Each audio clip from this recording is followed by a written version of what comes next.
In this month's issue of Crypto is Easy, I'll offer my perspective on the cryptocurrency markets and the overall investment environment. First, I'll talk about the significance of the U.S. presidential election on prices and some ways governments can help or hurt crypto's growth. Then I'll offer my expectations for COVID-19 and the world's economies. Last, I'll share what it all means for crypto and what I'm doing to prepare for the next stage of this bull market. The U.S. presidential election takes place in a few weeks, marking the first time two people older than 70 will challenge each other for the office. The world will soon find out who will head its largest economy for the next 4 years, with ramifications for every country's fortunes. Some people think the outcome of this election will sway the markets, as in all the markets. Stocks, crypto, gold, currencies, bonds, you name it. I'll believe it when I see it. Smart money knows presidents have little impact on the economy or any major asset class. The world's economies, stock markets, bond markets, and commodity markets show no correlation to any U.S. political party or president. For those of you reading this in print, in the charts below, I shaded the years of Democratic Party rule in blue. The years of Republican rule have no color. If you are listening to this as a podcast, take my word on what those charts show. Look at the charts. Can you find any correlations? I don't see any. Recessions don't correlate to political party either. If you're reading this, not listening to it, look at this image, which overlays recessions in yellow with political party control over the last 100 years. Lots of yellow stripes regardless of which party holds the presidency. Yes, in my lifetime, all 3 recessions have come under Republican administrations. I suspect this is simply because we've had Republican presidents for more years than Democrats. As a result, Republican presidents have more chances to get a recession. Whoever wins this election, the U.S. will continue the path it's been on for decades. More power for the wealthy and well-connected, government programs that lack funding, a patchwork healthcare system, crumbling roads, and schools that taxpayers refuse to pay for. All of it financed by debt and subsidized by workers. Thus continues an American tradition that may seem completely common in your country, too. Perpetual disappointment in government. Leaders who fail to deliver on their promises. And governments that never seem to do enough, or, depending on your view, always do too much. Until now, maybe. Cryptocurrency gives us an alternative to the chaos and conflict of politics. With cryptocurrency, we don't need to wait for an election or pray our central bankers make the right decisions. Our fate doesn't depend on somebody else's ambitions. No matter what party holds political power, our blockchains will always do what they're programmed to do. When one stops working, we can move to another, as we might switch car brands or jobs. When whales consolidate power and control over a network, we can abandon them. When a coordinated few set up roadblocks and competitive moats to exclude us from their prosperity, we will not need to revolt, protest, fight them, or start social movements. We will simply find a different app, a better protocol, or a laptop with a decent internet connection and good computing power. Like the rich people and special interests that hold such sway over our politicians, we will get to vote with our money. Our freedom is our choice. Once monetary systems free themselves of government control, we will have a chance to innovate, adapt, and unleash the power of free markets and human ingenuity, or support those who do, with the expectation we will benefit from their hard work, as long as we are allowed to do so. As such, governments have a big role to play. Will they allow this new technology to prosper? Perhaps we should reflect less on any specific policy and think more about how our leaders feel about financial freedom, privacy, and innovation. Do they see opportunity in open, permissionless financial networks and trustless, censorship-resistant social organizations? Will they support financial inclusion, at the risk their citizens will switch to a currency that their government doesn't control? Can they envision a world where choice and diversity don't undermine consensus and governance. Do they want people to exchange goods and services with everybody, not just the people of their own race or nationality? Assuming you find a politician that does, are you willing to vote for that person if you don't like the political party they're affiliated with? Over the coming decades, today's nascent blockchains will blossom into massive financial networks that capture enormous amounts of value, money, and commerce. This growth will not happen in a vacuum. Somebody needs to set rules and boundaries, and governments will have to play some role in those decisions. Traditional finance knows that. These big special interests don't care about who holds power. They're happy to work with anybody that can get them what they want. Cryptocurrency will make them obsolete unless they can get ahead of it and make it their own. I know nobody in finance who fears cryptocurrency. Some plan to get out with what they can take before cryptos take over. Most want to hop on the train before it leaves the station, and they're happy to let governments help them get where they want to go. In my book, Bitcoin or Bust: Wall Street's Entry into Cryptocurrency, I discuss many ways they will try to shift the playing field for cryptocurrency in their favor, probably against you. One way they'll do this is by lobbying governments for laws and regulations that drive money, access, and power into their hands, not yours.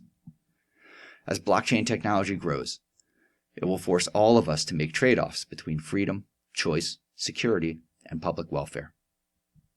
Everybody wants the good without the bad. Unfortunately, life isn't that easy.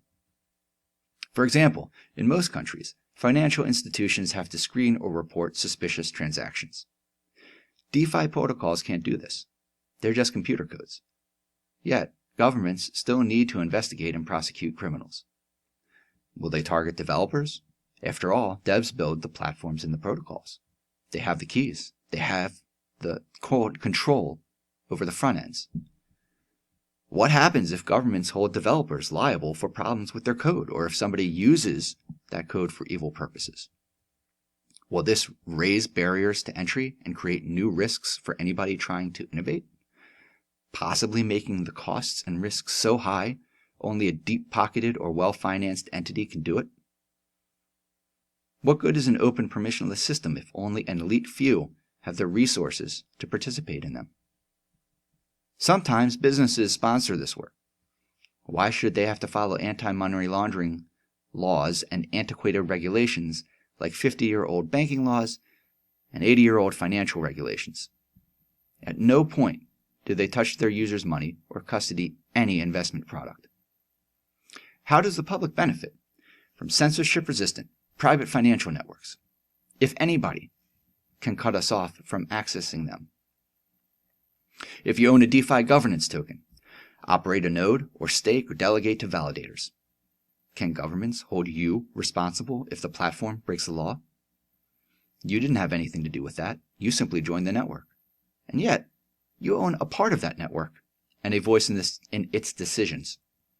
Should government expect you to know every section of the legal code and every way your decentralized, leaderless organization broke it? Or do regulators throw their hands up and say, everybody needs to use a custodial wallet from a registered financial institution because it's the only way we can regulate the industry, and let the banks and other traditional financial institutions corner the market? Do governments force their citizens to turn over private keys, limit who can develop cryptocurrencies with licenses, registrations, and certifications? When you argue about fiat versus Bitcoin, traditional finance laughs. It's happy to make money on both. With so many ways for powerful, well-connected players to steer crypto into their hands, I'm amazed by how many people still worry about crypto bans. Don't fear the bans. Those never work. Fear the lobbyists. They always work. Somebody needs to create the tax laws, privacy protections, intellectual property frameworks, and regulatory structures that govern what people do with cryptocurrency, even if only to say nobody can torture you for your private keys. Each decision creates an opportunity for somebody to screw you over. Today's conversations revolve around monetary authority and the particulars of securities laws. This is no longer tenable. The pace of innovation is too fast. The spread of novel applications is too swift. Facebook was easy to intimidate. It's a big corporation with lots of money at stake. Random Joe's altcoin project is not. Its team is spread across several continents. Its investors are anonymous, and the work happens in obscurity, until one day, a tweet or Medium post sparks a rally. There are thousands of Random Joes working on altcoin projects. Some will deliver amazing products and services that challenge the boundaries of law and finance, and no government will be able to stop them. Governments rule over people. Cryptocurrencies are not people. They're protocols, DAOs, and source codes.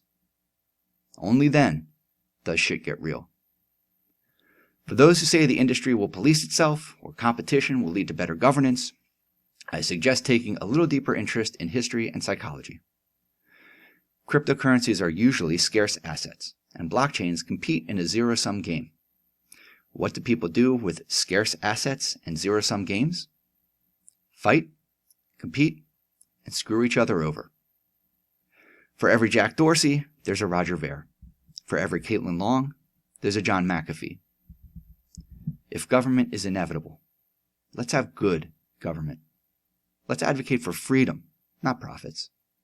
Goods and services, not capital gains. We know the money will come. We don't need to flaunt it. Instead, push for sane rules, shared goals, and fair playing fields. Find opportunities for cryptocurrency to serve the public's welfare. We need to make sure our legacy is not BitMEX, Mt. Gox, and Lambos. The more we can do that, advocate for freedom, choice, fairness, empowerment, and access to financial opportunities, the less it matters who wins this or any election. Some human values transcend politics. Support politicians who agree. For that reason, I'm writing in my vote this year. I will vote for Bitcoin. Until a leader shows me they care about any of the values we stand for, I can't give him or her my vote. At least Bitcoin has my back. Is that a cop-out? No. Those who understand the U.S. political system know some states are so overwhelmingly partisan. One candidate is all but guaranteed to win its presidential votes. I live in one of those states. My vote for president doesn't matter. I have the luxury of voting my conscience. Does that mean I think government actions will keep cryptocurrency prices from going up? No. Quite the opposite. Those actions will make people think crypto's legit. Nobody kicks a dead dog. In turn, they will find it easier to justify participating and investing. This will lead to more growth, awareness, positivity, and traction.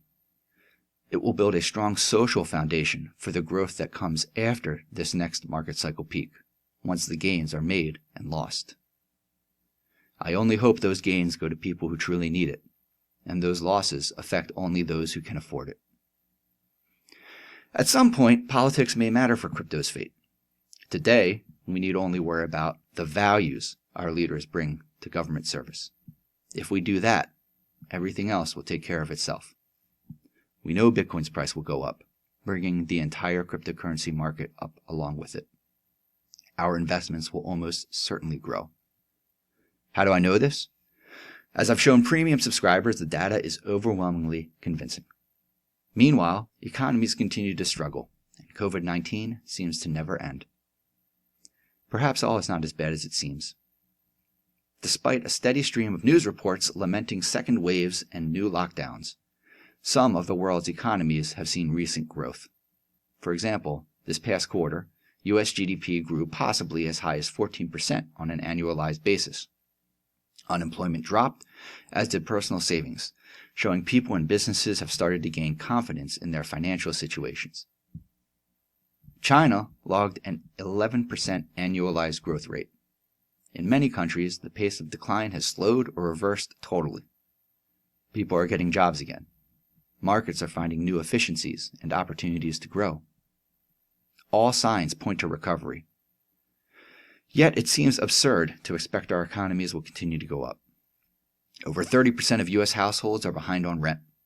More than 60% of businesses plan to downsize office space regardless of whether or not they make more money.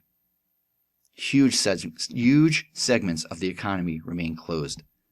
Businesses are failing at the highest rate in 12 years. Nobody talks about debt markets that are still out of whack. Millions of people living check to check. Billions of dollars locked in zombie corporations. Trillions of dollars in bad debt sitting on central bank balance sheets.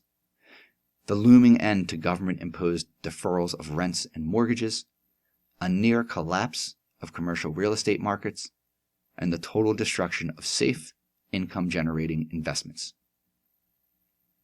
Maybe we didn't give ourselves enough credit. Perhaps we were too resilient and adaptable. We have lots of amazing people fighting to keep our economies afloat, and so many proactive, enterprising people fighting for their financial lives and ours. Maybe they're succeeding. Some say, well, we will have another global lockdown because COVID-19 infection rates have shot up pretty much everywhere. Recently, several countries have imposed new restrictions. As alarming as this seems, I can't imagine these measures will last very long. Flare-ups will continue until people consistently wear masks, wash hands, and avoid close social contact. Our standards of care and medical countermeasures have improved a lot since the beginning of this year. When COVID-19 started, lockdowns were pretty much the only effective response. Today, everything has changed. We know how to stop the disease from spreading, and we can better screen for symptoms, trace contacts, and test effectively. Also, while infection rates have gone up in recent days, those infections have led to fewer deaths and faster recoveries in almost every country. Perhaps this is because milder COVID-19 strains have replaced the deadlier ones. Researchers have found some evidence of that. But more likely, it's because we're much better at testing, tracking, and treating COVID-19. U.S. President Trump serves as a great example of how far we've come in our fight. Thanks to better standards of care, improved testing, and experimental drugs, he survived a case of COVID-19 that was so severe, his doctors had to give him a course of treatment normally reserved for people about to die. The people he infected had a chance to quarantine and distance from others. For the contacts who needed medical care, they had a chance to seek treatment before their symptoms got worse. The president went back to work after 5 days. 6 months ago, this incident would have led to a super spreader outbreak that would have immobilized the U.S. government, or worse. Today, it sends a few people to the hospital and forces the others to stay home for 2 weeks. Vaccine research progresses at a rapid pace, and we have several promising treatments that could enter the market soon. As somebody who works for the U.S. government agency responsible for COVID-19 research, I think most people will be surprised at how quickly the world's governments, pharmaceutical companies, and public health organizations will move once we know what works and what doesn't.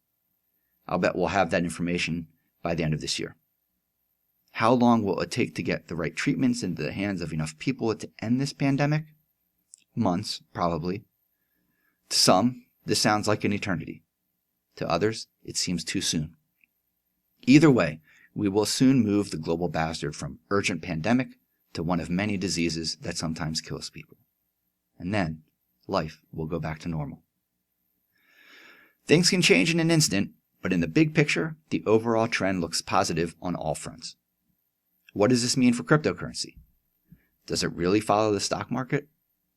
Will we get another crash, global depression, and deflationary cycle?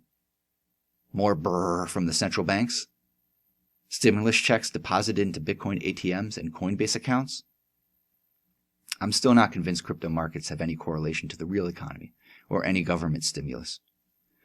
The world's governments printed trillions of dollars, and barely a fraction of a percent went into the cryptocurrency markets. Exchange inflows and outflows show no relationship to GDP, growth, or government spending. Almost 2/3 of all Bitcoins haven't moved in a year. Of all the correlations people throw out to explain Bitcoin's price movements, the US dollar is the strongest I've seen yet. When USD goes up, Bitcoin goes down. When USD goes down, Bitcoin goes up. We've seen this pattern for years. Guess what? USD continues to fall. Whether the world's economies recover quickly or plunge into global depression, or anywhere in between, USD will probably continue to fall. Some economists think that USD's fall will help the world's economies recover from COVID-19. It makes emerging market debt easier to finance, lowers international barriers to commodity markets, and encourages U.S. customers to buy locally as the prices of foreign imports rise. As great as the big picture looks, with all the big trends pointing up, we can't get ahead of ourselves. We remain stuck in financial crisis, pandemic outbreak, and an economic downturn. That's today's reality. When you look around, it may seem like everything's stable. Hell, Bitcoin's up 50% on the year. Still, I can't help but worry. It's not rational for so much positive data to come in such a dismal environment. For that reason, I stick to my plan for Bitcoin's bull market. It keeps me from overthinking the day-to-day shifts in moods and sentiment, mine and the markets. This plan distills all my decisions into 3 lines on a chart and a simple execution strategy based on 12 years of data and on-chain metrics regarding human behaviors and what they mean for Bitcoin's price. If my plan says to buy, I buy. When crypto markets imploded in September, premium subscribers knew what to expect it. Those who followed my plan bought more crypto when Bitcoin's price went below $10,100, a 22% drop from the August high. Some altcoins dropped 50% or more. Going back to March, when I published my plan, you would have bought Bitcoin between $5,400 and $7,800. Then again between $9,800 and $10,100. And if you're into altcoins, you would have bought altcoins at the same time you bought Bitcoin. You can expect my plan will call for us to buy more within the next few months, probably sooner. No predictions, just expectations. My plan makes sure we capture opportunities to buy when prices are not likely to go much lower for much longer, and very likely to go higher and never return. So, buy Bitcoin now? That's the question I get the most. We're so far from the market cycle peak, there's no reason to think about that. Every price is a good price. Where we're headed, you won't care whether you bought at $10,000 or $12,000. If anything, you'll regret not buying more at either price. But some prices are better than others. Why buy at $12,500 when you can probably wait a few weeks and buy at $10,000? In the worst case, Bitcoin's price goes up for a little while longer, then drops back down to $12,500. You get to buy at the same price you would have bought in the first place, while avoiding the FOMO. In the best case, you get 25% more Bitcoin for your money, and perhaps 100% more of some altcoins. Does that mean we should buy cryptocurrency only when prices go down? No. But it does mean we should avoid chasing the pumps and keep some money on hand to buy the dips. Premium subscribers have access to my plan, market updates, and recommendations of small, lesser-known altcoin projects with massive upsides that nobody's talking about. If you're not subscribed to the premium plan, you might want to try it out. Choose the monthly option and you can cancel anytime. My investment thesis on Bitcoin has not changed, nor have I seen any data to suggest it should. Some altcoins will outperform Bitcoin. All of the long-term drivers of value remain strong, and the data points in one direction for crypto's prices over the long term. Up. Don't be fooled by Square and MicroStrategy investing trivial amounts of their reserves into Bitcoin. Sure, corporate filings suggest public companies have moved at least $7 billion into Bitcoin funds. That's not enough to move the markets anymore. And besides, they can pull that money out at a moment's notice. But they're not investing this money as a swing trade or a pump and dump. They expect to ride this train for a long time. Everybody I know on the inside says money from family offices and portfolio managers is coming in by the truckload from all directions. Hodl waves show OGs and whales accumulating Bitcoin like crazy. VCs are inking deals like it's 2017 again. At the same time, traditional investment assets have lost their yields and gained new risks, making crypto look comparatively more attractive. With so much positive momentum in our favor, we just need to commit to the market. This should be easy. After all, the prices are low, the upside is high, and the technology is developing at a rapid pace. Yet, I see your emails and read the comments in my WhatsApp and Telegram chats. For too many of us, it's not easy. I hope my analysis and content make it a little easier. This analysis and content will get more and more valuable as the markets rise, your investments go up, and your emotions get stronger. As you have more money to lose with each market swing, it's natural to worry. Once we get closer to the market cycle peak, you will worry more. I realize some of you will not be subscribed to this newsletter when we get to that point, but that's really when you're going to need it the most. Did you find it hard to buy Bitcoin when its price crashed below $10,000? Did you feel anxious when its price started going up again? If you found it hard to handle a move from $9,000 to $12,000 to $10,000 over 3 months, just wait until we go from $90,000 to $120,000 to $100,000 in 3 weeks. Have you ever lost $20,000 in a week? You might struggle to resist the urge to take profits and sell the local top, even though my plan tells you to wait until we see very specific, time-tested signals that the market's near its peak. On the flip side, imagine how hard it will be to sell once we do get near the market cycle peak, when everybody else is getting in, feeling great, and making fast money. Your portfolio may double or triple in a month, and then, seemingly out of nowhere, my plan will tell you to sell, just when everybody else is finally on board. It will be the right decision. Back-tested, my plan would have forced us to sell only when prices reached the market cycle peaks. The next time prices hit those levels, smart money, OGs, and Wall Street will crash the market and run off with your family's wealth. We have data on that too. You need to protect yourself. If you think losing $100 on a DeFi rug pull hurts, imagine how bad it will feel when insiders, early investors, investment firms, and so-called champions like Square and MicroStrategy start yanking billions of dollars out of the markets all at once. Do you have the courage to execute that plan when everybody else tells you you're crazy and it seems like prices will do nothing but go up forever? You'll have to. Today, we don't need to think about that. We're lucky. We invested in this market when there's no bad time to buy and no price too high, except for dead coins and DeFi pump and dumps. For that reason, I'm not upset that during the most recent crash, I only invested 22% of the money that I had set aside for it. Just one of the hazards of averaging into the market. Statistically, you're supposed to get more value from that approach, but it doesn't always work out that way. That's okay. There will be more dips along the way, possibly worse than the one we just had, and possibly a continuation of it. I'll keep my cash in my Celsius account at 11% interest and wait for the next opportunity. If you're thinking about selling, keep in mind, every time you sell your cryptocurrency, you give away your stake in the financial networks of the future. Perhaps you'll have a chance to buy in at a lower price. But if that's the case, why not just add to your stack when we reach that lower price? Do you have no other source of income? No other reserve to pull cash into the market? Is crypto your only hope of making money? If so, you may want to use this time to think about your finances. That's not easy either, but it's easier than guessing which direction crypto prices will go. We may never reach another market cycle peak. It's possible crypto will either die or continue to grow naturally, organically, in measured steps without another speculative bubble. How many years can you stay invested in this market under those circumstances? Are you willing to wait a decade to find out whether your favorite alt is really the next Bitcoin? Those are probably rhetorical questions. More likely, we'll continue to see prices, interest, and innovation rise, while governments largely ignore us.